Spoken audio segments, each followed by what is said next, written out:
Hola, ¿qué tal? En esta ocasión vamos a hablar de los números complejos. Los números complejos vamos a ver.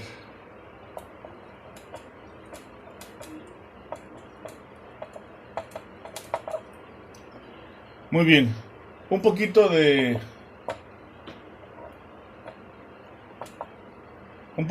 historia.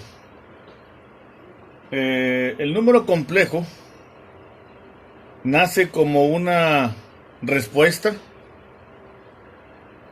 a el caso del estudio de los números reales cuando estos se trataban de resolver con raíces de números negativos.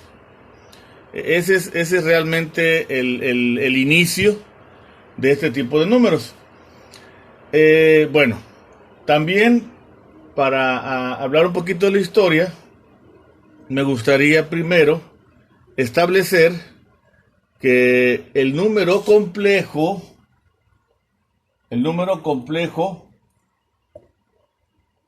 está formado por dos grandes grupos de números, uno de ellos ya conocidos, que es el conjunto de los números reales,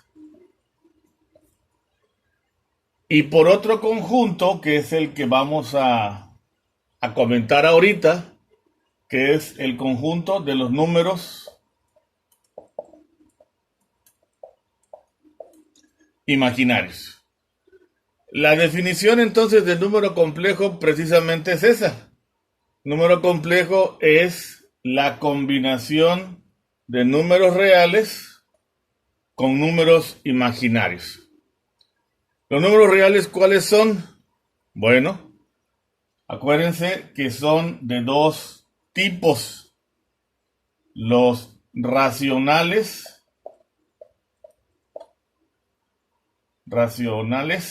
y los irracionales.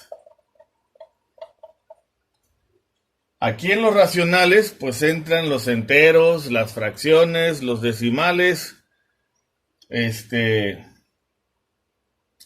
los positivos, los negativos, el cero, etcétera, todos. Ahí entran los racionales.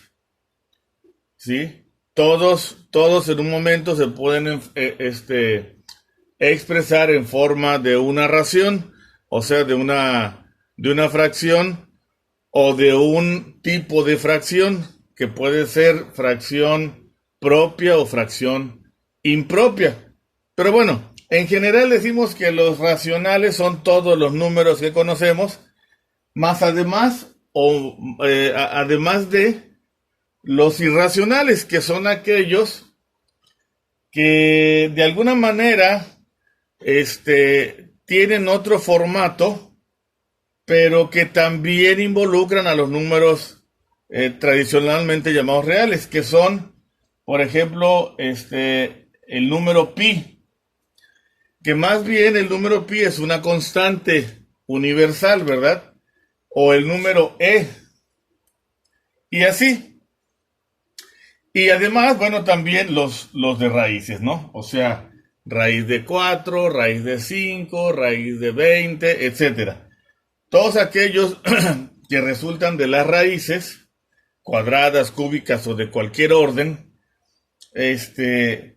pues son también conocidos como los irracionales. Entonces, todos estos números racionales y irracionales forman a los reales. Ok, un real combinado con un imaginario da como resultado un número complejo. Ahora bien, el punto aquí no es los reales, porque los reales los conocemos. El punto aquí son estos, los números imaginarios.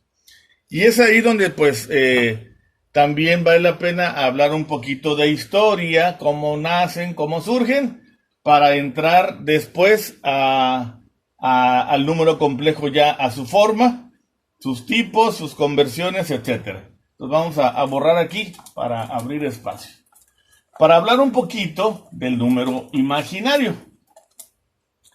Bueno, el número imaginario en general nace ante la imposibilidad, dicen los libros, de que los griegos y los egipcios no encontraron entre toda su sabiduría la raíz de un número negativo, fuera -2 o fuera -1 o fuera cualquiera. Resulta que ellos tenían ecuaciones, ya las conocían las ecuaciones, primer grado, segundo grado, etcétera, pero llegado el momento, acuérdense ustedes que hay gradientes. Gradientes es lo que está dentro de la raíz al resolver una ecuación de segundo grado con la fórmula general. Hay gradientes que dan como resultado un número negativo. Por ejemplo, ¿qué les gusta? Acuérdense que aquí adentro de la raíz en la fórmula general va b cuadrada menos 4ac, ¿no? Acuérdense que eso es lo que va aquí. Entonces, suponiendo que fuera 2 al cuadrado menos 4 por 5 por 1, por ejemplo, esto nos daría raíz de 4 menos 20 y esto nos daría raíz de menos 16. Sí, la raíz de 16, si la conocemos, es 4, pero la de menos 16, pues no, ¿verdad? ¿Por qué? Porque sabemos que ningún número multiplicado por sí mismo nos da el menos 16. Aunque tú multiplicaras o que se multiplicara dos números negativos, pues nos va a dar un positivo. Si nos da si multiplicamos dos positivos, pues en consecuencia más lógica nos da otro positivo. Y como no podemos multiplicar un positivo por un negativo, porque la raíz cuadrada nos dice que tiene que ser el producto de dos iguales, y si yo multiplico menos 2 o menos 4 por más 4, ya no es igual el menos 4 y el más 4, entonces realmente no hay resultados directos para las raíces de números negativos. Esto fue lo que pasó con los griegos, con los egipcios.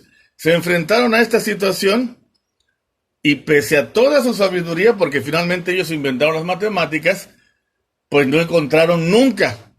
Y cuando digo nunca, es que fue hasta 1800 que por ahí alguien empezó a darle seguimiento a este tipo de casos y que no precisamente fueron los griegos ni los egipcios, fueron ya europeos quienes se encargaron de darle respuesta a esto. Entonces, se toparon con esto los egipcios y los griegos y ahí le dejaron. Hay vestigios, realmente hay vestigios de que ellos se quedaron ahí atorados.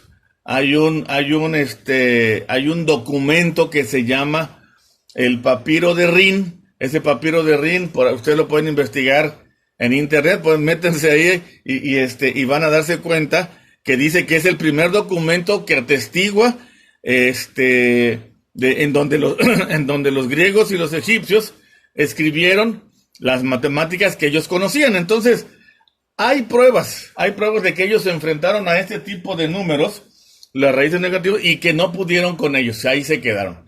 Entonces, de aquella época me voy a saltar a la época ya moderna. Vamos a borrar aquí. Y entonces, así vamos a dar un salto muy grande para que decirles que, les digo, ya por ahí de 1800, alguien dijo, bueno, si no hay respuesta en los números reales, pues estos se van a llamar imaginarios. Así de sencillo. Entonces, pero todavía no le daban una respuesta. Solamente estaban diciendo que todas las raíces de negativos, todas, sin saber todavía la respuesta de ellas, se iban a llamar esos números imaginarios. Y así nace el título. Bueno, pasaron otros 30, 40 años y alguien dijo, se siguieron las investigaciones, no se hallaban los resultados, etcétera. Y entonces dijo, bueno, pues hay que ponerle ya aquí como que algo ya más real, ¿no? Y entonces dijeron, bueno, partiendo de que la raíz de -1 pudiera ser la base de todos los valores de raíces negativas, vamos a darle un nombre a raíz de -1. Y el símbolo que le di, bueno, ya sabían que eran imaginarios. Entonces, basados en que se les había dicho que eran imaginarios y basados en que la raíz de menos uno pudiera ser la unidad básica de los imaginarios, dijeron, bueno, entonces a la raíz de menos uno la vamos a llamar I, la I minúscula, la I de imaginarios. Bueno, hasta ahí ya era un gran avance después de que no había habido ninguna aportación a este tipo de números. Pues ya decir que raíz de menos uno o que I valía raíz de menos uno, pues ya era un gran avance. Así se quedó, pasaron otros 30, 40 años y entonces empezaron a decir, bueno, pues ya sí tenemos esa base matemática y si no hay nada más en casi o en más de 1500 años, 1600, 1800 años, si no ha habido nada más, pues vamos a empezar a establecer pues, la numeración imaginaria. Y entonces empezaron a decir, bueno, entonces I es igual a la raíz de menos 1. Entonces también puede haber 2i, también puede haber 3i, también puede haber 4i, etcétera, hasta el infinito. Y si hay los positivos, pues también debe haber los negativos. Menos i, menos 2i, menos 3i, etcétera, hasta el negativo, hasta el infinito negativo. Y bueno, entonces ya teníamos el eje de los imaginarios. El eje de los imaginarios. O sea, la numeración, incluyendo al 0i, positiva y negativa de los números imaginarios. Bueno, pues ya teníamos eso. Y después de eso dijeron, bueno, pues ya tenemos la numeración, pues vamos a elevarlas al cuadrado. Y dijeron, bueno, y si i es raíz de menos 1, i cuadrada, ¿cuánto será? No, pues entonces, aquí ya teníamos un escrito, pues con un escrito antecedente, pues ya muy amplio, en cuanto a las propiedades o las reglas de los exponentes. Y aquí ya fue mucho más fácil. La raíz cuadrada de el i al cuadrado equivaldría a raíz de menos 1 al cuadrado. Y como un cuadrado cancela a la raíz cuadrada, entonces i cuadrada equivaldría a menos 1. Y como que ya empezábamos a tener un poquito más de visión sobre estos números. I cúbica, ¿cuánto iba a ser i cúbica? Bueno, pues i cúbica iba a ser, si lo vemos de esta manera, descomponiendo, porque así se hizo, en factores, 3 sería raíz de menos 1 al cuadrado por raíz de menos 1 a la 1. O sea, 2 más 1 son 3, que equivale a esta i a la 3. Entonces, i a la 3 va a ser, o iba a ser, como ya sabíamos que esto era menos 1, y esto es raíz de menos 1, entonces, pero también sabemos que esto es i, entonces i a la 3 va a ser menos i. Y así concluyó el valor de i a la 3. I a la 3 como menos i. Y así nos fuimos, o así se fueron.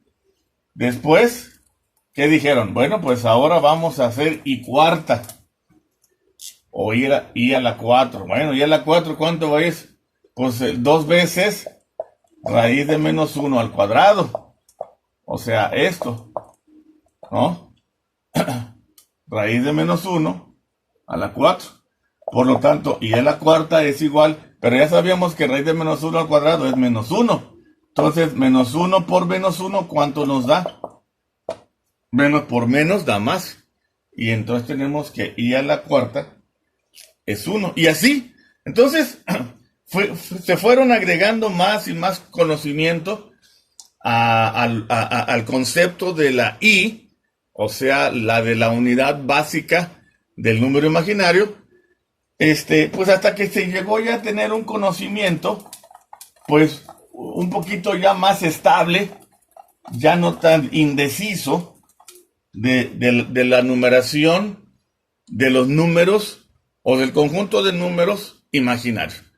Bien, fue hasta 1900 más o menos, a principios, de que se habla de un número complejo.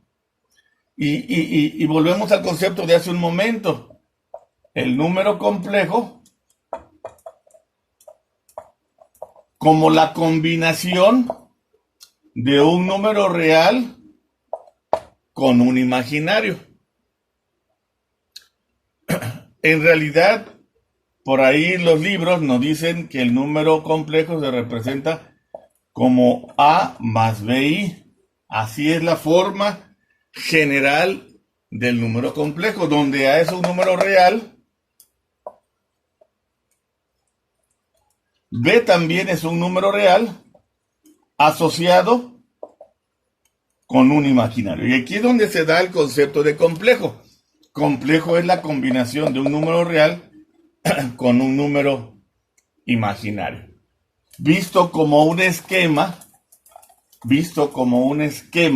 o como un mapa mental, pudiera ser este el conjunto de los números reales, este es el conjunto de los números imaginarios, la combinación de los dos nos da un complejo. Es decir, aquí podríamos situar a los números complejos, la combinación de un real con un imaginario. ¿Cuál sería un ejemplo entonces ya de un real con un imaginario? Vamos a ver.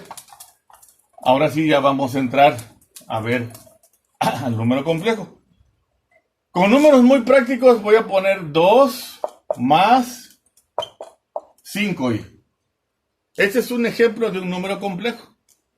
Vean, parte real, parte imaginaria. Parte real, parte imaginaria. Obviamente, aquí y acá pueden haber signos negativos. Y eso no alteraría al número. Al fin del día solamente le daría un sentido al número, ¿no? Sea positivo o sea negativo. Y ese sentido, pues, ¿para qué nos va a servir? Bueno, nos va a servir para ubicarlo o representarlo o interpretarlo en el plano, pero ahora se va a llamar anteriormente, o bueno, no anteriormente, para los números reales se llama plano cartesiano. ¿Cómo se llama para los números complejos? Pues se llama así, plano complejo. El eje de las X ahora es el eje de los reales y el eje de las Y ahora es el eje de los imaginarios. Ese eje que hace un momento comentamos, que se formó, ¿no? Con los negativos, positivos. Igual aquí son hasta acá, por acá, los negativos imaginarios, acá los positivos imaginarios, acá los negativos reales y acá los positivos reales. Y aquí sigue habiendo, en la intersección de los dos ejes, sigue habiendo el origen o la coordenada 0,0. 0 real, 0 imaginario. Así entonces, el número complejo también tiene su interpretación geométrica.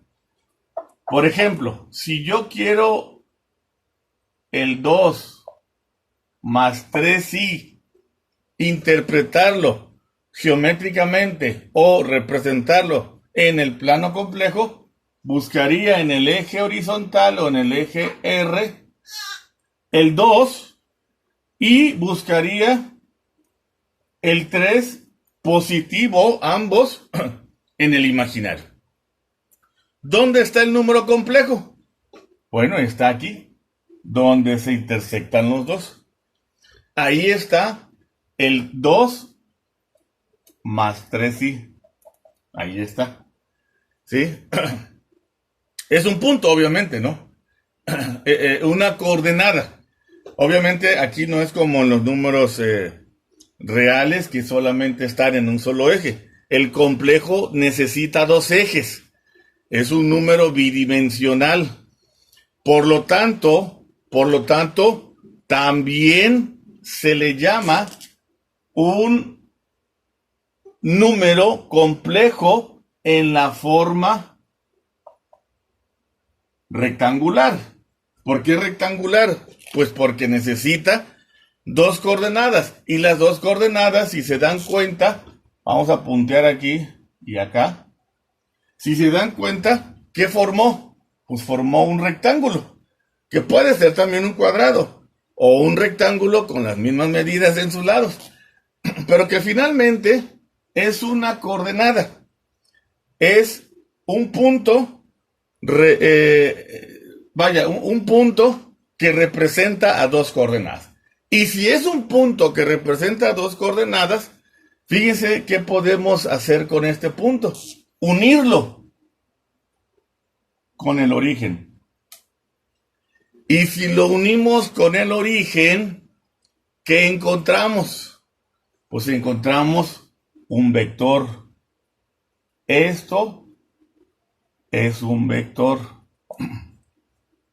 La distancia que hay del origen hasta el punto donde se localiza el número complejo, esa distancia es el módulo del vector.